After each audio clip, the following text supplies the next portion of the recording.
Welcome, everybody, to Generation Viewpoint, another fantastic episode. I am Freedom. He is Evan. Hello. Hi, he. Hi, ho. So we are excited about this episode because we have two guests with us. Yes, I know if you're watching on YouTube, you see nobody sitting here with us because they're on the phone. So on the phone right away, I want to bring them in. We have two guests. One is Micah Woodard, who owns the Lavish Spa, which is in downtown Scranton, Pennsylvania. Micah, how you doing, buddy? I'm good. Awesome. Thank you for taking some time out of your busy day and joining us today on our podcast. Absolutely. And along with Micah on the phone with us, we have Brad Strong from Atlanta, Georgia. Brad, how you doing, buddy? Hey, Freedom. How are you? I'm doing fantastic, man. How's everything going down south? Oh, it's warm, beautiful here. All I could ask for. I love it. So we wanted to have these two gentlemen on our podcast because this past week, we ran a poll on our Facebook group, and if you haven't been on there, you have to go on and see some of the comments that people put on there because, funny? Hysterical. I mean, the one about the Jedi Knight just cracks me up. That was amazing. I love it. So to recap for everybody who hasn't seen it, we ran a poll about the man bun that Evan and I talked about a week ago, and we asked a man bun, is it acceptable, not acceptable, or you don't even know what it was? And we've got so many comments on this. It's a riot. So the two people that are joining with us, Micah and Brad, we wanted to have on because, Brad, do you know what a man bun is? Yes, sir. Oh, absolutely. I rock one every day. Because Brad has a man bun, and Micah is joining us because he has a beautiful spa. And Micah, do you every day make man buns for gentlemen who want them? No, we only do hair on real men. Oh! This is why we wanted you guys on. I love this. Woo! I love it. Sparks are flying. This is amazing. So I'm going to give, it's funny because Micah and I are of similar age, and Brad and Evan are of similar age, and Evan is thinking about... Whoa. Well, we are. Easy Come now. on. I just accept it. You're old now, man. Look at You're old. Micah's on a roll. Micah's Yeah. calling everybody out today for everything. So I love it. This is great. Evan, you're fine. You haven't done anything yet. That's fantastic. So Brad, I want to start with Brad because Brad has currently a man bun. Now, Brad is a musician, okay? So artistic kind of goes, but Micah is a musician as well. Brad, I want you to defend yourself and your man bun for a few moments here. Why do you think that rocking a man bun is 100% okay and, if not, fashionable? Okay, yeah, absolutely. So, first reasons off why I have it in the first place. When I moved down here, I just didn't know where to get my hair cut. Okay. So I was like, you know what? Now is the time to grow it out. Why not? New place, grow it out. No idea where to get my hair cut. Okay. You don't trust people with scissors, strange people. Sure. You don't know these southern folk, Yep. So, and then I'm like, well, I'm in a band, and band is like notoriously known for having long hair. Uh-huh. So I'm like, absolutely.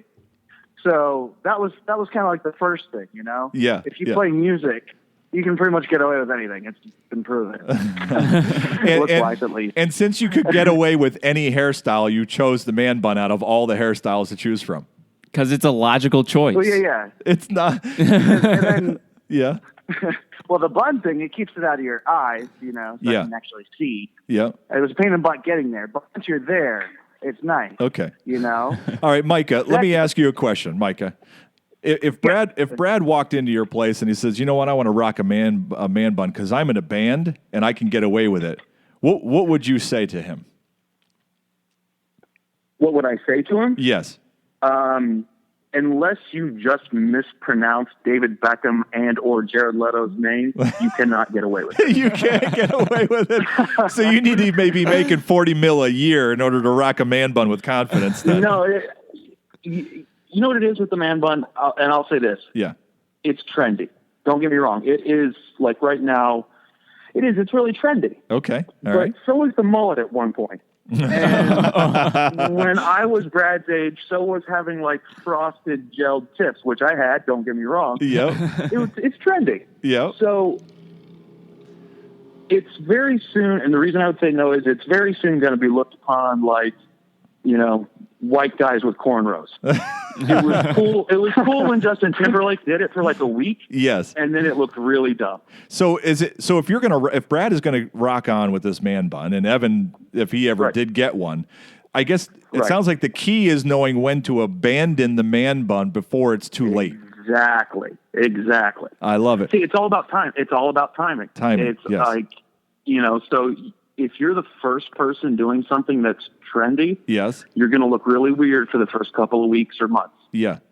But if you're the last person doing it, you look like the guys that are still going around with mullets and white high tops and acid wash jeans. All right, Brad, let me ask you this. So you're rocking the man bun. Have you ever gotten comments from people on the man bun on that they like it? Oh, absolutely. Girls all the time. Girls all the time. He emphasized girls. That's good. Well, that's what he's after, so that's good, right? He's trolling, he's chumming the waters with his man bun. Right. I'm not old and married like Micah, so it's obvious. Oh, So wait a minute. So let me ask you this. Do you, and we're getting really personal now, do you have a significant other in your life, Brad? We're sorry, the number you have dialed is not in service at this time. Hey, we're back, everybody. Had a little bit of technical difficulty there. We dropped the line. But anyways, Micah, you had just asked Brad a very important question. What was that question that you just asked him? Well, I'll remind you of the harsh accusation he made before we had some technical difficulties. He called me A, old. Yes, he did. And B, married. Correct. Which, the old part is the only part I take offense to. But Brad, here's my question for you. Do you have a significant other in your life right now? No, because I choose not to at the moment. That's what every single guy says. Or every single guy says that. Yeah. Or is the man bun choosing for you? Wow. Powerful. No, That's powerful. Here's the thing. I'm sorry. That's hard. All So right. you can get a water bucket. All right, Brad. I'll take you back to, remember, I did at one point have frosted tips, and I might have tried the cornrows. So let's not pretend like I'm completely innocent. I'll never go cornrows, so if that helps anything. That is fantastic. Don't do it. I'm not going to. Yeah. I love it, man. I won't cornrow the bun. Very good. Well, listen, man, I give you all the credit, Brad, for rocking that man bun. And if you want to go on Facebook and look at all the comments on there, you'll find that your parents are actually, one is like, huh? And the other one is like, yeah, whatever. And I'm just wondering if they're doing that because they know you have one. And if you didn't have one, if they'd be like, no way, Like, I'm not sure. They may. So I don't know. I may disappoint them as a child. I don't know. I don't know, but it's awesome. I was thrilled that we had so many people interacting on this topic. So that's why I wanted to have you guys on. So I got another question. Since you're both with us, Brad, you're a musician down in Atlanta, and Micah, you've been a musician for. Do you still play music, Micah? Or? No, not as much as I used to. Okay, but I you used play to around with a little bit, but yeah. You used to play in bands and things like that. So Evan has been teaching himself ukulele. He's getting very good at it. So the question that I would have for all of us here is, does musical training make you more successful in life in general? What's your thoughts on that, guys? Brad, you go first. Musical training make you more successful in life. Yeah. So, they say if you're good at music, you're good at math, and well, I proved that wrong. That's awesome.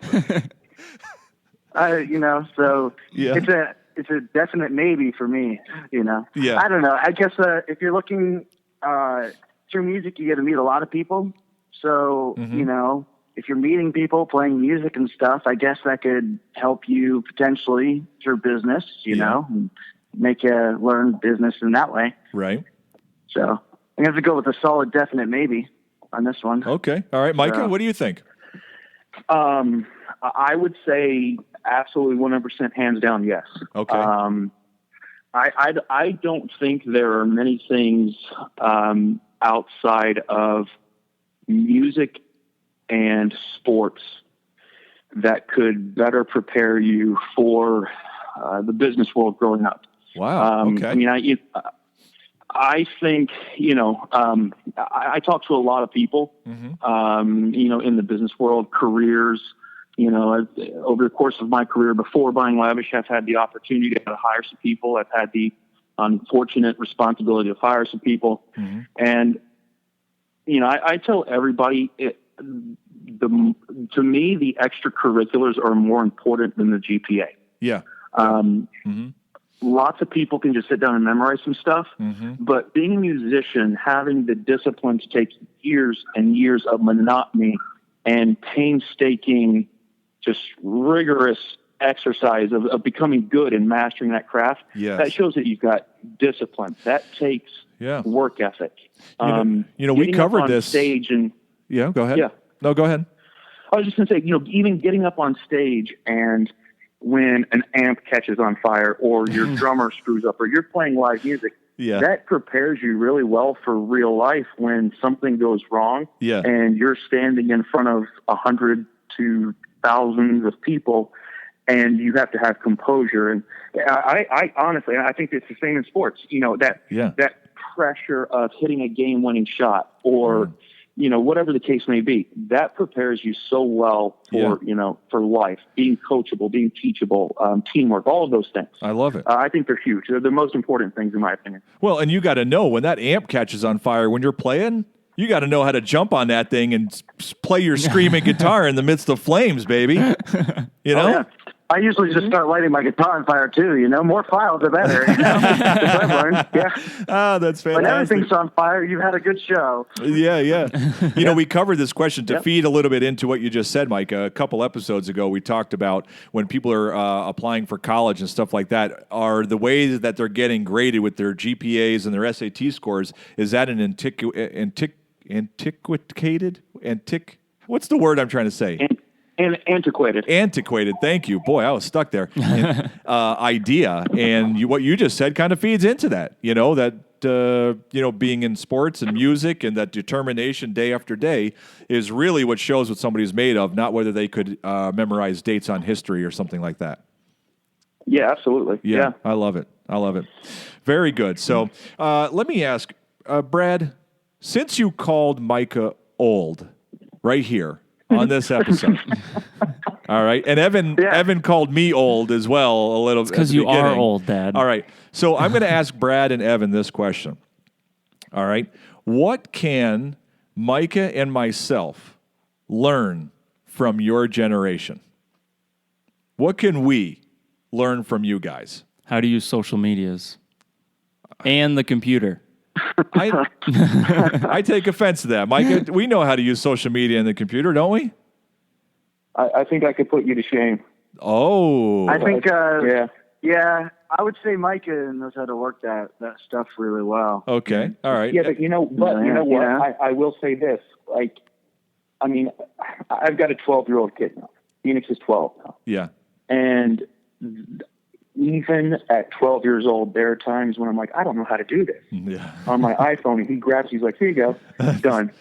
So at 12. Yeah. So I do think, and as much as as we get older, freedom, we get set in our ways. Yes. It's hard to teach an old dog new tricks. Yeah. I think that as you get older, that continuing to learn that the generations that kind of, and it's kind of neat that we're all talking because we're all kind of staggered a little bit. Yeah. So you've got a few years on me, your kids are a little bit older. So I kind of have learned over the years from you on parenting and, it's kind of, we all kind of learn, but I think as you get older, the most important thing is just be teachable and be willing to learn because the people that are coming behind you, as much as they need your experience, we need their passion. Yeah. So if we rely too much on our experience and overshadow their experience, we're going to become pretty stale and pretty old and pretty boring pretty quick. A great example of that is me hanging around with Evan and his creative thought and his energy is really what helped push me forward in writing the book that I just wrote and getting that through and learning the technologies to bring it out. Part of that was just the excitement of spending time with Evan and all these new things that we're learning. It's just easier to learn even more when you're already in motion, So that's an excellent point. I love it. So, Brad, is there anything that you think that we can learn from you and your generation? I don't think I would know what you guys could learn, because it would be something that you would see that might be, every day for us. So something I might just go, oh yeah, because that's just how, my generation is. And I'm just thinking about it like as a normal. Yes. I'm not thinking, this is different for anyone else. Interesting. So, okay. All right. For maybe, you, that might be, oh, I should really learn how to, whatever, or I should really by thinking that way. Whereas I wouldn't be thinking, oh, you guys need to think that way, because I just, maybe ignorance or whatever, just assume people just think that way. Well, you know what I mean? It feeds I'm used to. It feeds into the idea of you don't know what you don't know, right? Yeah. It's a simple expression. You wouldn't even know to question it if you don't know it. Yeah. Exactly, right. So there's much for us to be taught from your generation, as long as we're open to allowing ourselves to hear and not just pass judgment based on our old thinking. Well, Micah's old thinking. So awesome, man. Very good. Well, listen, man, we're at an end of an episode, if you can believe it. I mean, that went fast. This is a blast. Micah, we've got to have you on another time here, because you have a fantastic story with you and your wife and your oldest son, an adventure that you guys went through a long time ago that I think a lot of people can glean some wisdom from. So I'm going to stay in touch, and we'll try to get you on another episode to maybe so you can share that adventure. Yeah, absolutely. Awesome. Okay. So I want to thank you guys for joining us. For everybody out there who's listening and watching, Micah Woodard Spa is called what's it called? Lavish Day Spa? Is that what it's called? Lavish Body and Home. LavishBodyandHome.com. They're in downtown Scranton. Really nice place down there. And Brad and all his music, you can find Brad on, where can we best find you, Brad? Best find me on Instagram. Follow Strong Music 7. Strong Music 7. You can keep things up. You put all your shows and things like that around there so people can hear where you're at, right? Yes, sir. And is there a link on there to that album, that the song that you came out with a while ago? Yeah, I believe there is. There is on there. Okay. On my Instagram page. Fantastic. Yeah. Excellent. All right. Listen, gentlemen, Evan and I thank you for joining us. This was a fantastic episode. It's a pleasure. Keep rocking the man bun. All right. And Mike and I will try not to judge you. All right. All right, guys. Have a great night. And for all of our listeners and viewers, thanks for joining us once again. It's been a great week, and we can't wait to be with you again. See you later. See ya. Remember, we're on iTunes and Stitcher. And as always, thanks for being awesome.